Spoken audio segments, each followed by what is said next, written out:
Welcome to MMC news.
SLN marketing private limited వారి మరొక అద్భుతమైన వెంచర్ బొడగాల టౌన్షిప్.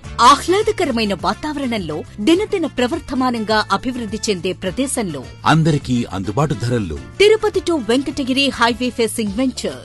ఆంజనేయపురం వద్ద అన్ని డెవలప్మెంట్స్ తో ఇప్పుడు మీకోసం వెలిసింది Bodagala township. Entrance arch and gate, electricity supply and street lights, open drainage system, layout around compound wall, avenue plantation, water connection for each plot, beautiful park area, children's play area and games. 3 years free maintenance తో Bodagala township మీకు స్వాగతం పలుకుతోంది.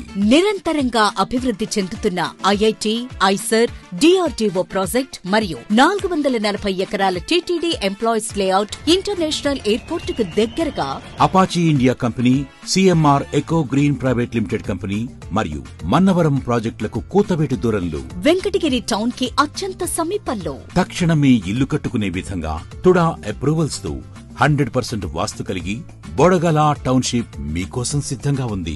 ఇవే కాకుండా 1 కోటి రూపాయల customers lucky tip ధమాకా కలదు. ప్రతి ప్లాట్ బుకింగ్ పై 10,000 రూపాయల నుంచి 50,000 రూపాయల లక్కీ డిప్. ప్రతి ప్లాట్ అగ్రిమెంట్ పై 20,000 నుండి 2 లక్షల రూపాయలు గెలుచుకునే అవకాశం. ప్రతి ప్లాట్ కు 10 రోజుల్లో పేమెంట్ కడితే రిజిస్ట్రేషన్ ఫ్రీ.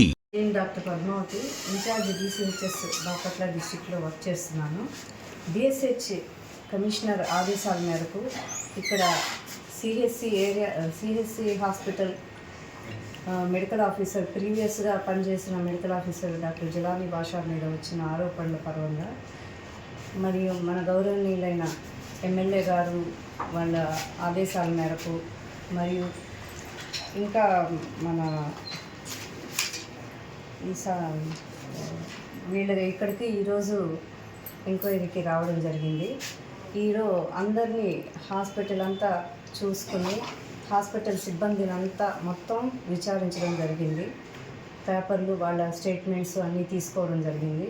ఫైనల్గా ఈ రిపోర్ట్స్ అన్నీ క్రోడీకరించి అన్నీ చూసుకొని కంప్లీట్గా వాటి రికార్డ్స్ అన్నీ వెరిఫై చేసి ఫైనల్గా రిపోర్టు హెడ్ ఆఫీస్కి సమర్పించడం జరుగుతుంది. మేడం, అసలు డాక్టర్ జిలానీ పైన వచ్చిన ఆరోపణలు ఏంటి మేడం? డాక్టర్ జిలానీ భాష మీద వచ్చిన ఆరోపణలు ఏంటంటే నెగ్లిజెన్స్ ఆఫ్ డ్యూటీలో నెగ్లిజెంట్గా ఉంటున్నారు. చాలా ప్రొఫెషనల్గా బిహేవియర్ కొద్దిగా మిస్బిహేవ్ చేస్తున్నారు ప్రొఫెషనల్గా అని, plus some sort of records ఇక్కడి నుంచి తీసుకెళ్లారు అనేది 3 ఆరోపణలు వచ్చాయి. తర్వాత ఈ సిబ్బంది పైన మీద కొంచెం అమర్యాదగా ప్రవర్తించడం, కొంచెం కరప్షన్ కూడా ఉంది వీళ్ళలో అనేది కొన్ని ఆరోపణలు ఉన్నాయి. అన్నింటికీ వాళ్ళ ప్రతి ఒక్కరి దగ్గర వాళ్ళ ఆరోపణలకు సంబంధించిన డాక్యుమెంట్స్ ఇవన్నీ ఉంటే సమర్పించడం అందరినీ అడిగాము. అవన్నీ తీసుకొని ఇప్పుడు మేము రిపోర్ట్ ఇవ్వతాం. ఫర్దర్ యాక్షన్ అంటే ఇంకా మనం ఆ రిపోర్ట్స్ అన్నీ చూసి వీళ్ళు వచ్చిన రిపోర్ట్స్ ఆధారంగా మనం ఇవ్వాలి. ఆ రిపోర్ట్స్ వీళ్ళు సబ్మిషన్ చేస్తే మనకు ప్రాపర్గా మనకు అవుట్పుట్ వస్తుంది. ఏం చేయాలి అనేది డిసైడ్ చేస్తాం. గతంలో కూడా ఎన్క్వైరీ జరిగింది. అవును, అది మామూలుగా అంటే అప్పుడు కూడా డీటెయిల్డ్ ఎంక్వైరీ జరిగింది. ఇప్పుడు ప్రతి ఒక్క ఎంప్లాయీ గురించి కూడా డీటెయిల్డ్ ఎంక్వైరీ జరుగుతుంది. 2 ఎంక్వైరీ రిపోర్ట్స్ను ఇది బేస్ చేసుకుని ఫైనల్గా ఒపీనియన్ ఇస్తానని అనుకుంటున్నాను.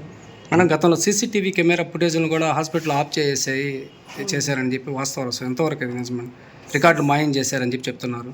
రికార్డులు ఆ రికార్డులు ఏమైనా మిస్ అయ్యాయా, ఇవన్నీ ఇక్కడ నుంచి మిస్సింగ్ రికార్డ్స్ ఏమన్నా ఉన్నాయా అవన్నీ వెరిఫై చేసుకుంటున్నాము. దాన్ని చూస్తాము. ఈరోజు విచారణలో సిబ్బంది ఏం చెప్పారు మేడం డాక్టర్ గారి గురించి? డాక్టర్ గారి గురించి అదే ఏం చెప్పారనేది వాళ్ళ పేపర్ పూర్వకంగా స్టేట్మెంట్స్ ఇచ్చారు. ఆ స్టేట్మెంట్స్ అన్నీ చదివి మేము రిపోర్ట్ ఇస్తాం. ఒక్కొక్క పర్సన్ని సింగిల్గా తీసుకున్నారా? గ్రూపులుగా తీసుకున్నారు? గ్రూపులు లేదు, ప్రతి పర్సన్ని ఇండివిజువల్గా ఇమ్మని చెప్తాం రిపోర్ట్. మీరు ఎంక్వైరీ చేసింది గ్రూప్గా చేశారా, సింగిల్గా చేశారా? సింగిల్గానే, ప్రతి ఒక్కరిని ఇండివిజువల్గానే చేశాం. సరే మేడం, ఈ రిపోర్ట్స్ ఎవరికి మీరు అందజేస్తారు? మేము డిఎస్హెచ్ సార్, కమిషనర్ సారు మా హెడ్ ఆఫీస్లో ఉన్నారు. Director of secondary health doctor Chakradhar Babu గారు సార్కి సబ్మిట్ చేస్తారు.